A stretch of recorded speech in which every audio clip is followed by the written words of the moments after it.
ป้อมหลวงมาสุกซากก็ตั้งขาลูกขาหลีจอมเต้ก้อนแน่คือตาป้อเงินมาบันคาละเขามาไปหึงน้าวะน่ะไอ้ลูกเมื่อทำความปวดฟังได้ตีปอลัดมาในใครเมื่อใดดี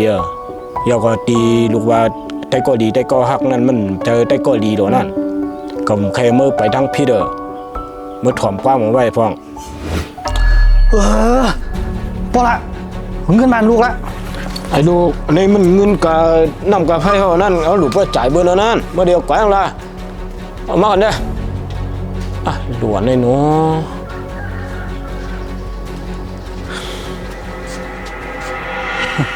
มาแต่ก่อนมันน่ะ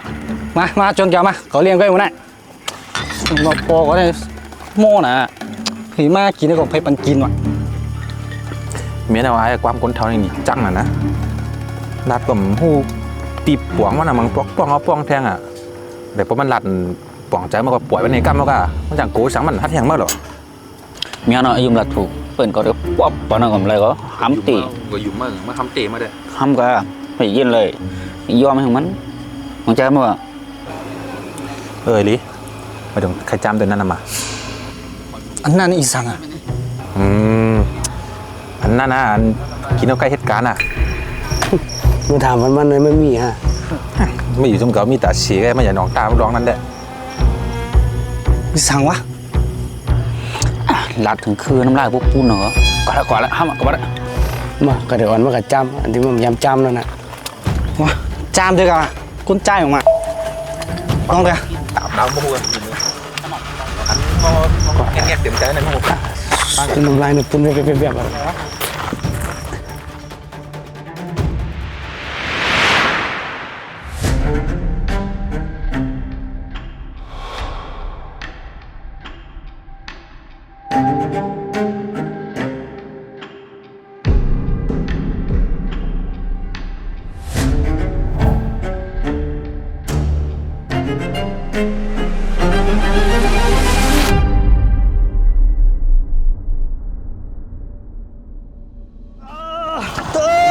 มาคนเลย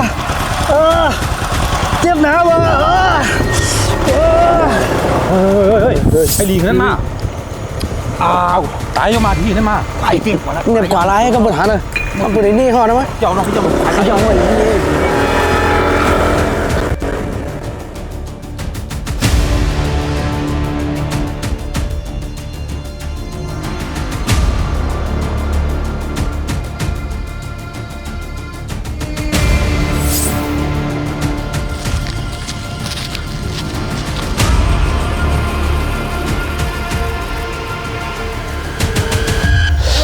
มาไอ้ลูกนี่ก็มามึงลงมาดิดูเฮ้ยเจ็บหมาอยู่นี่ดูตั้งกับมูดีนี่มึงดูเฮ้ยมาขวามือไก่มาเดินนี่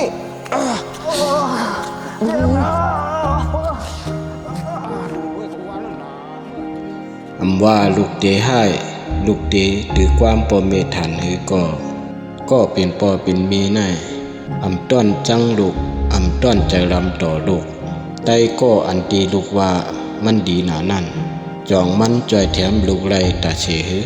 พอเฮามีเงินมาก็เปิ้นเดียนก็เฮาพอเฮามีเงินมาก็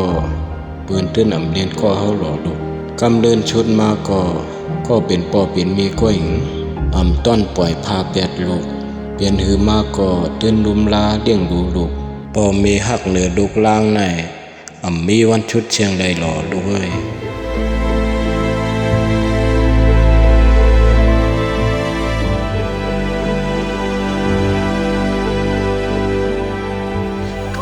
กว่าดีๆน่าเอาล้านมือได้สิ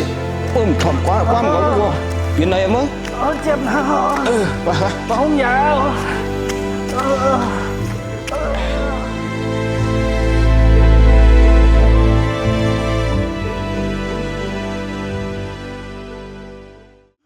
ข้ามาสูงข้าเมื่อใดก็เฮาข้าวันกันมาเดี๋ยวที่ร้านแซ่บครับเนี่ยเนาะที่ไหนก็ได้เปลี่ยนอยู่หนตั้งปากตั้งเขาตั้งมงคำเนี่ยครับเนาะเพื่อหาดี มานั่งกินชิวๆที่เข้มๆกันๆเย็นๆนี่เนาะที่ร้านที่ไหนคะเข้มแบบนะคะเข้มแบบทางดีทางเรานี่เนาะมีบุกไผ่บันอ่อนจ้องว่าที่ไหนคะเนาะว่าตั้งกินอหย่างก็มีกูเมียวนี่ค่ะเนาะอาหารตามสั่งว่าเราว่าผักกับมันนี่ค่ะเนาะที่ร้านแซ่บครับนี่ค่ะเนาะเผื่อเราใครกินใครมุนใครเจาะมานั่งชิวๆนี่ก็มาได้ค่ะกาขันโปะค่ะ